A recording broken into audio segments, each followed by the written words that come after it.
Today we're here to talk about hospice. We're talking about its history, its evolution, and what it looks like today to patients. As a background, let me just say that hospice, the modern hospice, started about 1967 in England. But it actually goes back where charitable care for terminal patients started in Lyon, France in 1843. During my medical oncology career, and as you remember, I'm a retired medical oncologist, in 1980, I had a young patient who was dying of cancer, and after she died, her husband and I got together and we talked. I had been reading about this concept of hospice coming out of England, and we decided to start the first hospice in Arkansas. It was called Partners of Patients. And it was unique in those days because insurance companies and Medicare did not reimburse us for the care that we were giving, and everything that we did came from charity.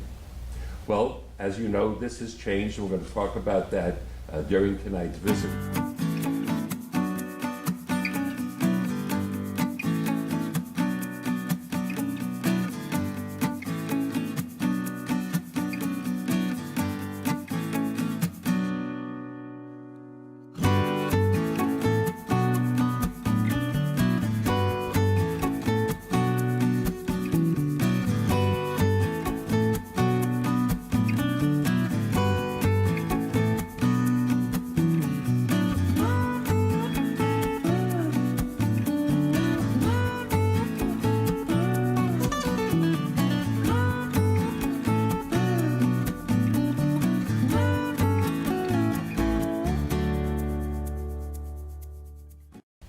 It's my honor today to have with me Amy Thomason and Renie Rule.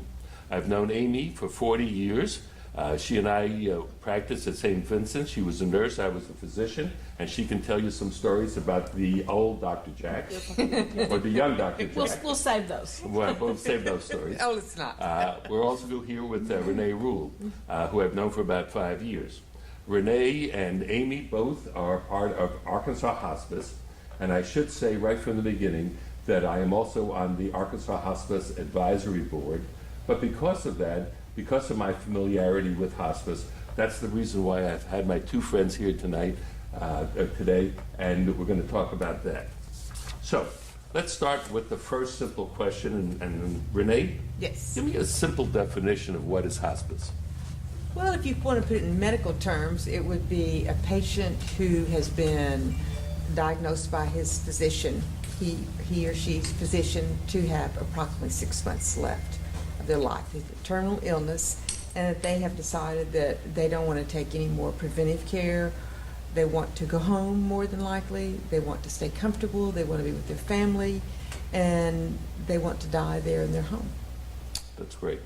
And Amy, let me just ask you, how did you become a hospice patient? Lots of different ways. Traditionally, up until a few years ago, primarily by a doctor referring a patient or saying, I've given all I can give to you, so let's move on. But more now, we're finding families are actually reaching out. If you're on the internet, you're on any of the aging websites, people are beginning to talk more and more about end of life and options at end of life. So we're actually seeing more families make that first call. Well, you know, as a physician, I have to tell you that doesn't sit well with me.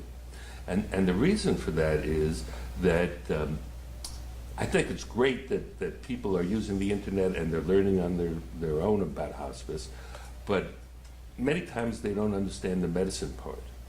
And it would seem to me that having the education or learning that they've gotten off of the internet, they should speak to their doctor, the patient or the family, and talk to the doctor to be sure that it's appropriate. Because a lot of times I can remember way back at the beginning when nobody really understood hospice, patients and families thought they could be both on hospice and they could be getting care from me at the same time. Current care. Yeah, and so there's just a problem to me with hospices accepting patients without the doctor's input to know that it's appropriate. And we I do, think- we Yeah, I was do. going to say we do. Okay. If we get a call from a family, the first thing we do is say, well, we need to talk to your doctor to get an Okay, order. So, yeah. okay, No, we don't. I didn't hear that. I can remember one hospital that actually would accept the patient without speaking to me. No, and we are very strict because both for the patient's sake, for our sake, for their future, that you have to be hospice appropriate. Okay. And it's important to us that if that person isn't at that stage in their life, if they're not really ready to stop any other preventive kind of to talk to them. Well, you've used an interesting word, hospice appropriate, which makes me ask the question, is hospice only for cancer patients? Oh, no. Oh, no. We can take children that have been told for a variety of reasons that upon their birth that they will not live very long. So like genetic disorders? There could be genetic disorders, neurological disorders, blood disorders. It could be a variety of things. Okay. Now, and if we'll talk about that now or later, but with children, we do what we call pediatric/concurrent, meaning we never want to put parents in the situation to say, okay, I'm done. The child is going to go on hospice. Fewer things, right, Amy, would make us happier than to say, take your child off hospice. They're Sure. well enough to go on. So what we encourage the parents to do, and as part of the foundation, what we will actually do is help pay for any research, any special kind of symposium they can go to, any doctor they can go see in the country. We'll fly you there. We'll get your medicine. Really? Oh, yes, we would love for a child, and we've had a couple that have lived to be 14, and, or they've moved on. We had one the other day that actually was taken off hospice. Well, to continue on with this question, so cancer patients and pediatric patients, what about patients that have end-stage emphysema, COPD, or patients that have Alzheimer's? I mean, can they be hospice patients? Absolutely. Any patient who a physician says, not based on the patient, but based on the diagnosis, it would not be unusual for this person not to survive longer than 6 months. Okay, you keep saying 6 months, 6 months. As a physician, obviously, even though some people think that we think we're gods, we aren't, and we can't actually predict how long someone lives. So if I put a patient on hospice because I think they're going to die within 6 months, and it's now 6 months and 2 days, do you throw them off a hospice? No. Absolutely No, no. no. No. We have to do for Medicare and for other insurance purposes, we do reevaluations on a regular basis.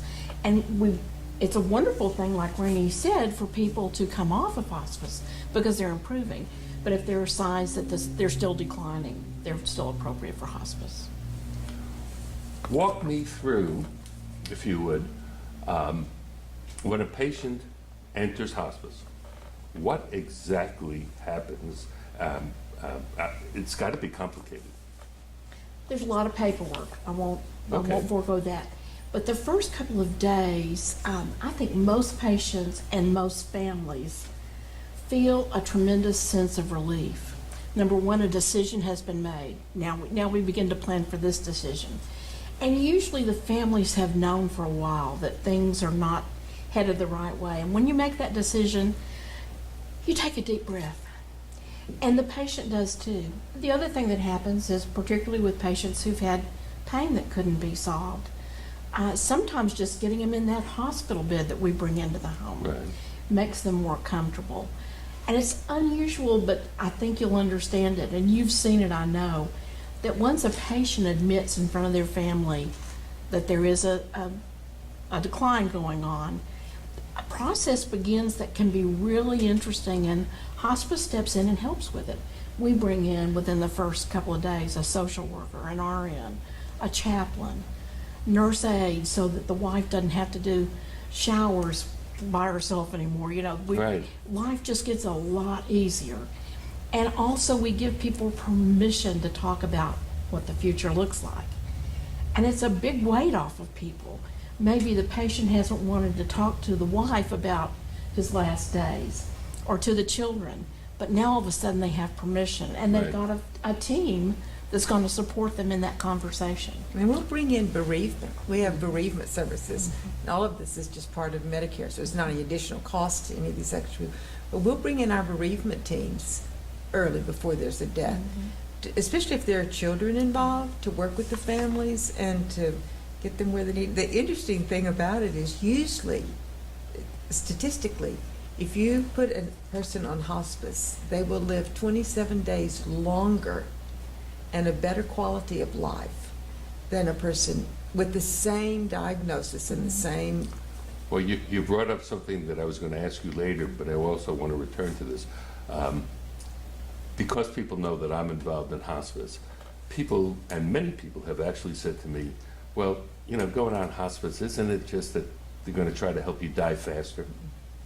No, you know, it's so interesting, and that is part of the stigma that we all would like to take away from hospice. And that's why we're having this. Yeah, TV and now. we really appreciate Right. it. Actually, it's to work with you, the patient, and their family to give you the highest quality of life. Remaining life. That's exactly right. And what we will see so many times is, say, a very lonely person who doesn't have any family left, and we'll go and they are clearly hospice appropriate.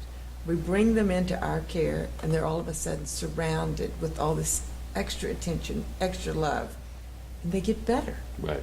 And soon they're released from hospice. Now, you know how this is going to end.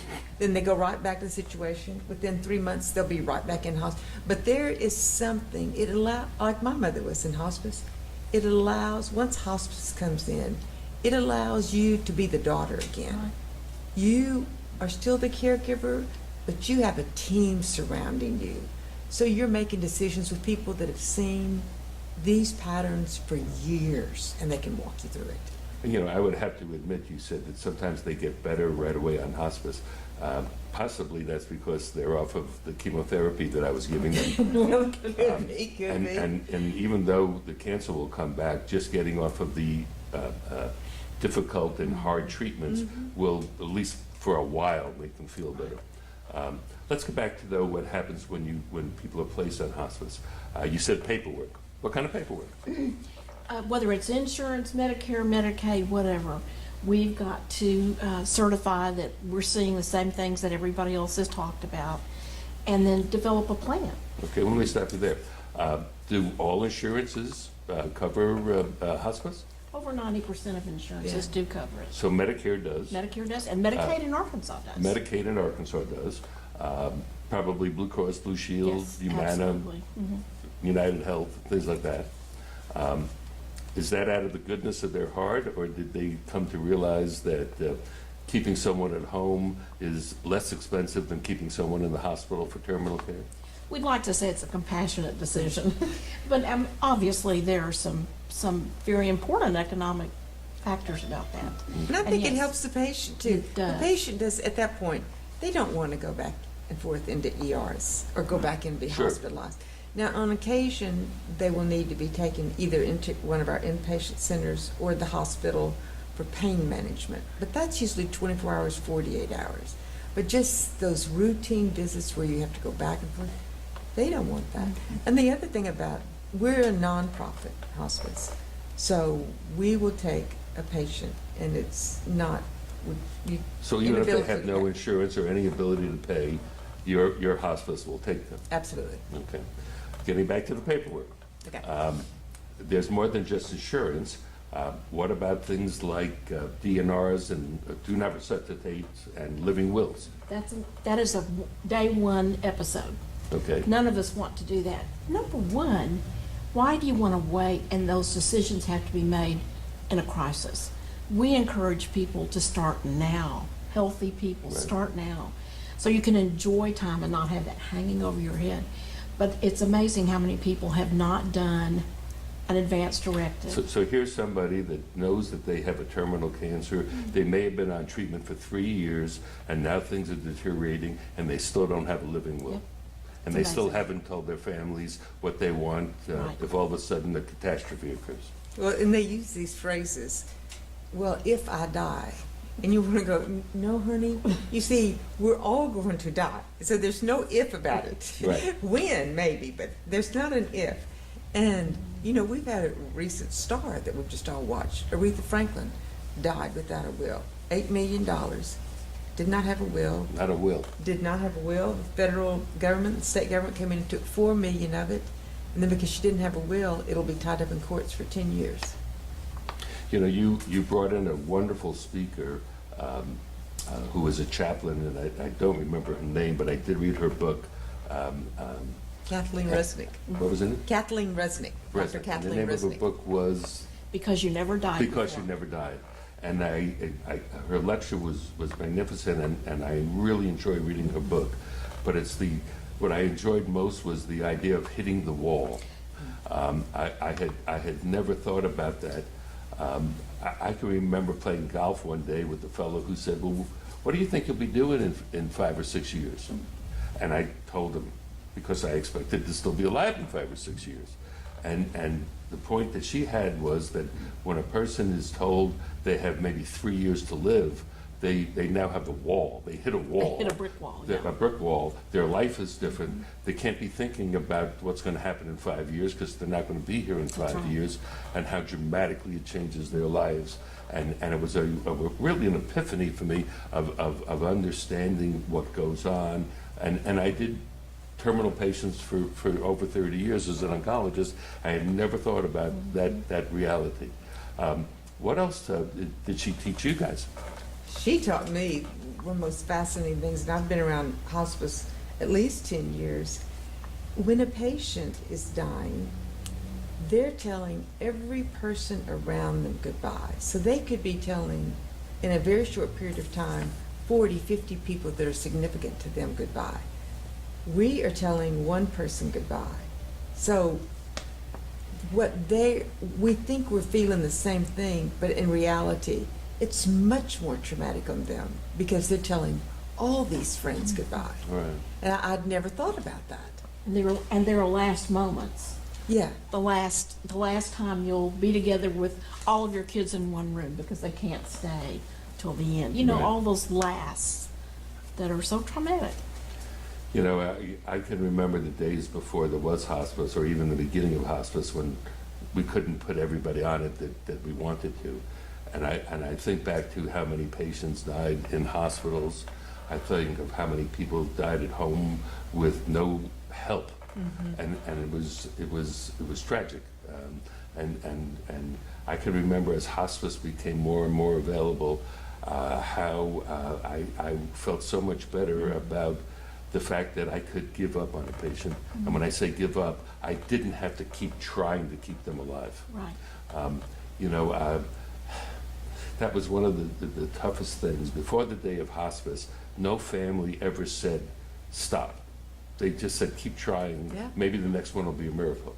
And once hospice came along, and I as a physician could say, I've really done everything I can do, it'd be more harmful for me to keep doing this, but I don't want to leave you alone. Let me call in hospice to be with you because they'll help you through this process. Which gets me to another point. Probably we as physicians call in hospice too late. We don't like giving up. And families and patients don't like giving up in the sense of not trying to stay alive. What would you say to the audience and physicians about when is it appropriate to call in hospice? Well, you ever take it? Okay. You know, there's a balance between the burden of care and the burden of cure. And sometimes it's very personal for a family to reach that point. Right. You've seen it. I Of know you've course. talked about it for years, that to watch somebody become debilitated from the treatment is hard. And it's just a very, very personal decision, and it is a balance. For every family, it's a little bit different. I think the one thing that maybe families don't understand is because they were found to be hospice appropriate, and the family made the decision with the patient to go on into hospice, at any point, they can come back out. Right. So it's not, okay, if you choose this, then the contract's signed and that's the end. So you have a certain cancer, and I've given you everything I know to give you, and I put you on hospice, a patient on hospice, and 4 months later, they release a new drug that's unbelievable. And I call you up and I say, come on back, because I've got something new. And you're saying to me it's okay to come up with Oh, we would hospice with no drive penalty. you. We would be so happy for you. You wouldn't believe how attached, and Amy will support this, how attached we become, Right. the people that work. We're just like you and your patients. Sure. No, you want what is best for them. And yes, if there is a miraculous cure, absolutely, absolutely. I think it would be interesting for the audience to understand the financial aspects of hospice. And what I mean by that is you're obviously offering and giving a lot of care with a lot of people with what's known as durable medical supplies, hospital beds, oxygen, narcotics, IV fluids, whatever that is. Very expensive. How does hospices survive? How do they get paid?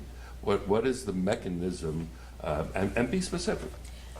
The mechanism is a per diem. What's a per diem? That's what Medicare determines they're going to pay for every level of care of hospice. So they And pay that's- different amounts for different levels of care, or is it a straight $67 a day or No, something? No. there's different levels of care. Oh, really? Because initially it was a straight Right, $67 a day, or whatever the number was. right. Okay. So, but everybody's reimbursed at that rate. And because of Medicare truly driving that process, then most insurance companies also have a contracted per diem rate for Okay. hospice. So, it seems to me what I've heard, and correct me if I'm wrong, is that the large number of patients, and I don't know if it's the majority, and you could answer that, don't go into hospice until like a week before they die. Is that correct? It usually is. It usually is. Sometimes it's even Okay. Quicker. 2 days. So than that. it always seemed to me that the earlier I put a patient on hospice, that your hospice or any hospice would be receiving a certain amount of money, a per diem per day, and maybe not in the beginning using much supplies or personnel or whatever, so you kind of built up a little money in the bank for when later on, when all of a sudden you had to spend a lot more than the per diem gave you, it kind of balanced. And that by putting a patient on at the last moment, it was really hurting financially hospice because they never had built up this bank of money while the patient didn't need a lot of care. Am I making that up, or is No, that? you're not making it up, but maybe it's not quite that even. Because when the patient first comes on to hospice, it's very intense. And we're trying to build a relationship with them.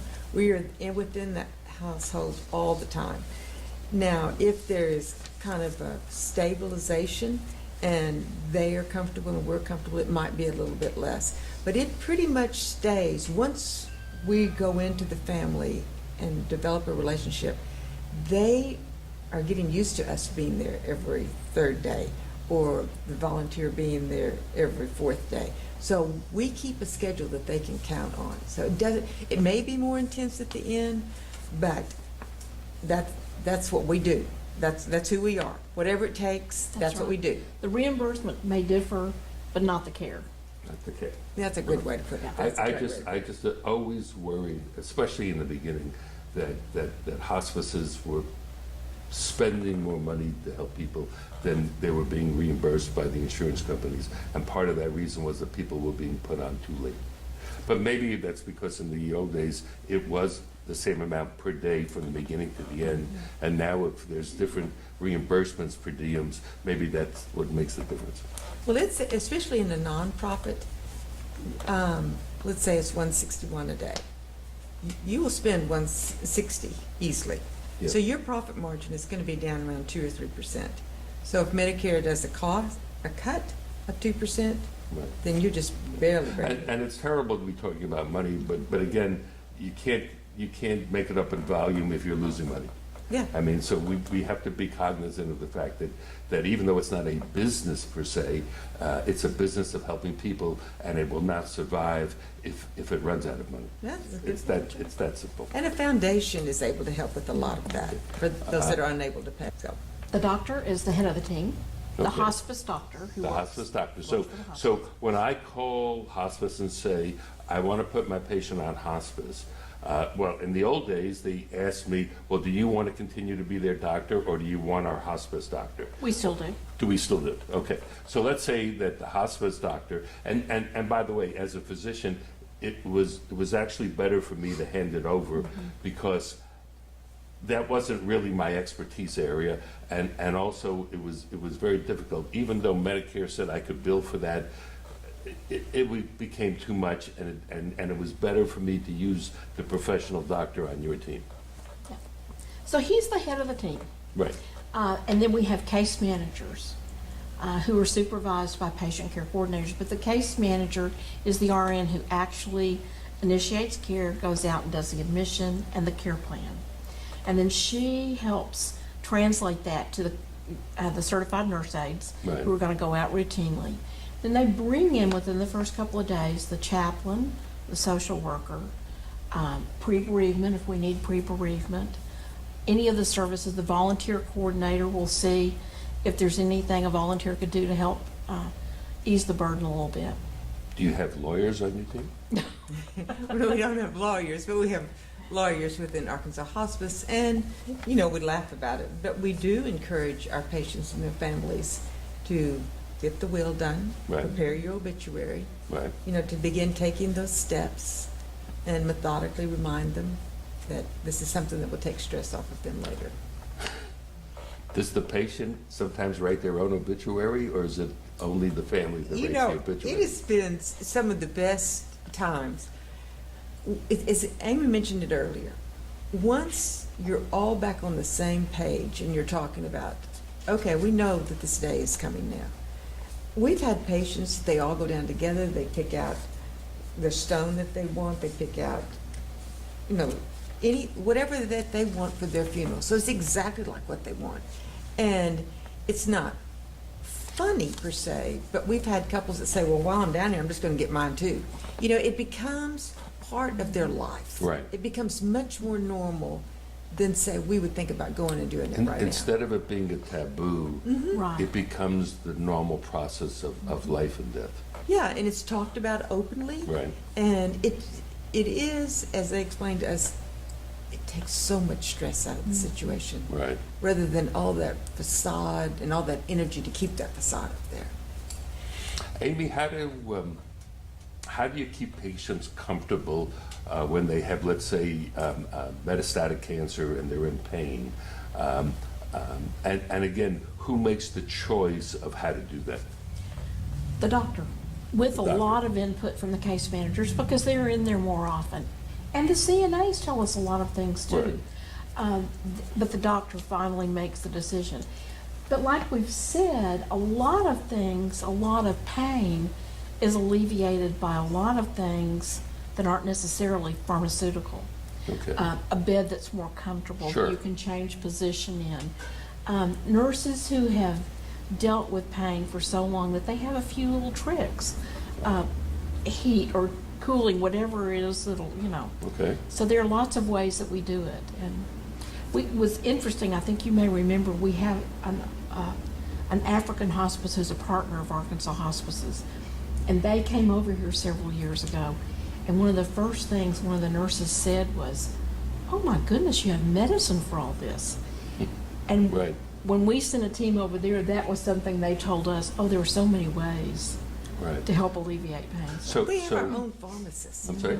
We have our own pharmacists. Your own pharmacist. So do you subcontract with different DMEs, durable medical equipment companies, such as a certain pharmacy does your IVs or IV narcotics, and then somebody else does your beds, somebody else does your oxygen? Is that how it works? It is. And we've found that that's the best for the patients and the families. We can move quickly. By the time the doctor tells you in the hospital that you need to go home, we can have that bed to your house before you come home and set up and ready. And once there is a death, we're able to, I've seen it several times with my own friends, they're able to come in, remove everything in the morning before the family even gets back up. And so, Wow. yes, just works better. Besides the narcotics and things like meds, are we using things like tranquilizers or muscle relaxants?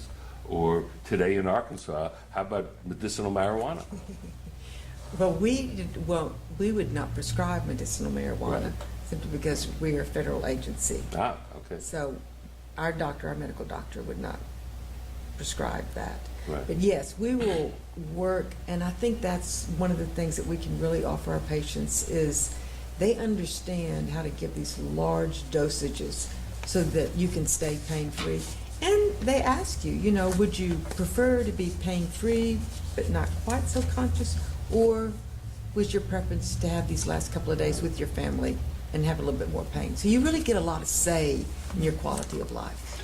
You know, as a physician, I have explained this to people over and over again, that there has never been a situation where I walked in and euthanized the patient. I don't care how much pain they were in, we don't do that. At the same time, let's say a person's on a continuous morphine infusion and they're in pain, and I keep cranking it up slowly to try to get them comfortable.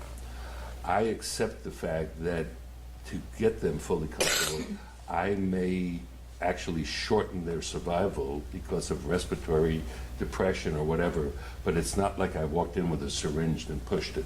That what I was doing is what they asked me to do, keep me comfortable as long as I live, fully well understanding that what I was doing might shorten it by a few hours or a day, but it was not euthanizing the patient. And I think that that's very important for the audience to hear, That's a good is point.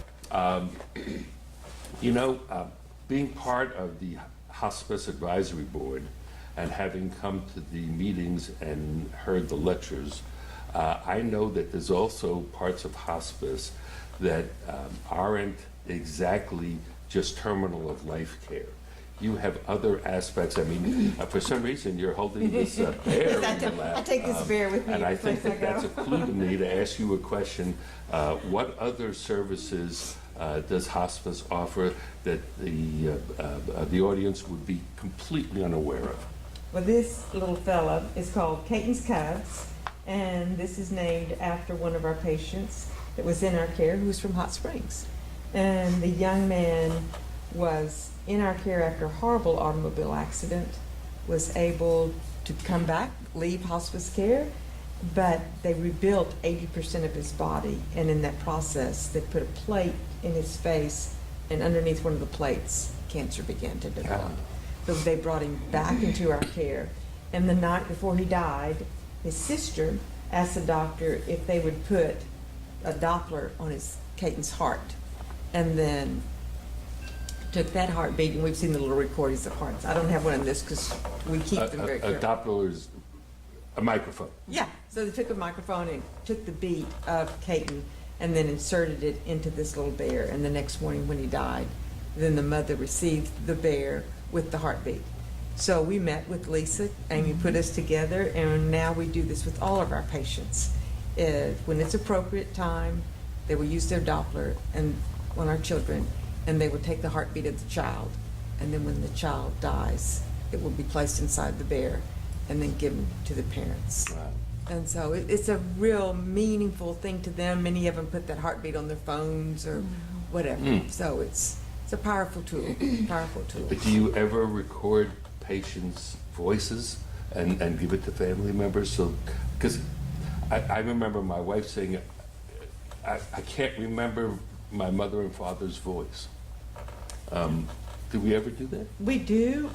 It is one of the things we do with the foundation is many people want to talk into a tape. They want to tell this friend or this son or this child one more thing, and they're not there. And so we are constantly buying recorders for them to tape. So they tape what they want to have left, and oftentimes they ask that it be played at their funeral Oh. so that they can. So it's very Really? meaningful. Mhm. Do Do patients ever ask you if you have a video camera and a videographer who will just allow them to talk into the camera and say goodbye? Yes, and we do that as well. That's, you know, one of the things that we do at the foundation is we try to tell each family, is there any way that we can help this be better? Right. And they're fascinating, the things that people will ask. It will be as simple as, like you say, make a video. When my stepson died, one of the things he wanted to do, he had a set of twins, is he wanted to leave a video for every day, every one of their birthdays. How do you walk into a room? How do you shake hands? How do you do this? And so, yeah, we can do that, and then we can make a video that a mom who hadn't seen her children in a while will send the video to the children. So, yeah, they tell us what they want. I was very surprised at one of our meetings to hear of a new service that the hospice provided, because I never thought about the fact that a person who was dying would worry about what was going to happen to their pets. Tell us about that service you offer. It's called Pet Peace of Mind, and it's actually a service that was started several years ago by a family trust that approached nonprofit hospices and says, we want to help you. You cannot imagine the energy that people put in and the anxiety. What's going to happen to Fluffy? Fluffy. Whatever, fill in the blank. Fill in the blank. I mean, that's for most of us who have pets. That's a very serious responsibility to that animal. So we try to train as many people as we can to rehome pets. People want to know who's going to get the dog or the cat or whatever kind of pet you have. And we do that through a lot of means. The Garland County Humane Society and the City of Hot Springs, I don't know what it's called, the Animal Services for the City of Hot Springs came to us, and we've worked with them so that if there's an emergency and somebody gets sick and needs to go to the hospital, we have someone we can call that'll make sure the pet gets taken care of, and then work toward the end as well. Any other services that we haven't covered? Yes. What? We have, new this year in 2019, the first in Arkansas Threshold Choir. A Threshold Choir, the movement started, I believe, in England. There are now under 1,000 still in the world. This is the first one in Arkansas. The closest one to us is in Austin, Texas. Okay. And a couple of people who were on the advisory council, Carol Albee and Mary Waterman. Carol had proposed this, and when Mary moved back from the East Coast, I told her, we got hold of Kathy at Grand Avenue Methodist Church, who's the choir leader there. And we now have about 22 people who go out in groups of 3 to 4 and sing a cappella. A wide variety of songs, very meaningful and comforting songs. My favorite one is "We're All Just Walking Each Other Home," which is a real sweet song. But they're sung very close female harmony and very quietly, and are pretty meaningful to people. Wow. This one weather thing, I think, Yeah. that we do, that to me, we've started doing it like last month. It's called the Last Salute. So probably 1/3 of our patients are veterans, and we're the only level 5 hospice. I'm not promoting us, but I'm just saying it's important. If you're going to take a veteran to a hospice, they need to be familiar with what the veterans need. Some of their needs are different than just the other patients.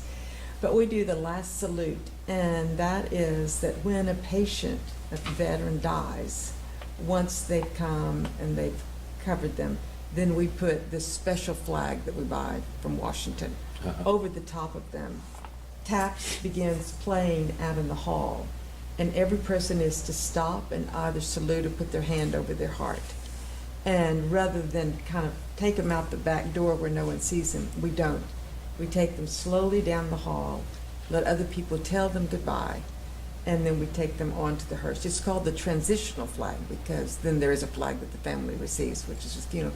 But it's very, very meaningful, and I think so important for our veterans that have given so much. And it's called the Last Salute. We do a lot with veterans. That is beautiful. That is beautiful. You know, during my medical career, I had about 5,000 patients. Wow. And I lost about 3,000. And the reason I know that I lost about 3,000 is that I wrote a personal sympathy card to every family, letting them know that this wasn't a form sympathy card, but I would say something unique that only that showed that this was coming from me, not from Hallmark. Yeah. Okay? And because of that, I knew that I averaged about 15 or more every month, and I would sit down and actually write it out, and it would make me at times very sad and emotional, because as I dealt with patients sometimes for 4, 5, 8 years, and then I lost them, they were family. They weren't just patients. And I know that about every 6 months, to a favorite patient, I would actually go to their funeral and sit there and cry like a baby. I tell that to ask the question, how do your hospice team, whether it be the nurse or the RN, the LPN, the caseworker, the chaplain, whoever, they're losing enormous numbers of patients just like I did. How do they deal with that loss? And do you have any special program in hospice to help your own employees? Yes. And we create a culture within Arkansas, within hospice, and every hospice does, so that you can maintain that level of Right. intensity and urgency. And we have a full bereavement team, and it's required by Medicare that you have a bereavement team. For your own staff? For your, for your own staff, of course, and for your patients' Right. families. Right. And then in many cases, like as in ours, we will offer bereavement services for 13 months to any person in the community. They don't have to have used our hospice. And so there is a real emphasis placed on how do you handle it? How do you take care of yourself? Today in staff, we were talking about gifts for the staff. I mean, you're right. It's a real calling for those people that can do it long term. And there are many that do, and they do a Right. great job. Right. But it can be wearing on you if you don't take good care of yourself.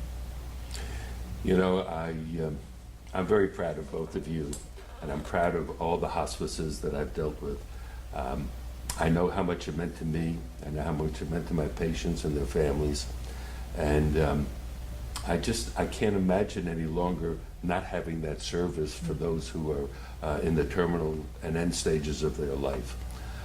Is there anything that we haven't covered that you're just dying to tell us about? I'll let you go first. People often ask all of us, isn't it difficult to work in hospice? Uh-huh. But it's probably, it's almost a spiritual experience. Not all of them, but there are wonderful experiences we've had, and we've seen people who've gone through such hard times come out as a hero. I mean, to turn and give back to their family before they die. Mhm. It's been very touching and builds us up, I think, a lot. Yes. So it's not as sad as you think all the time. That's a great point. It is a sense of meaning to your own life. Right. And when you see the family, especially if you're able to help them and make it better for their last couple of days or couple of weeks, it is very rewarding in that sense that you feel that, yeah, you've done something that's meaningful with your life, and we all know that's important. So as much as those on hospice give, in reality, they receive an enormous amount in return.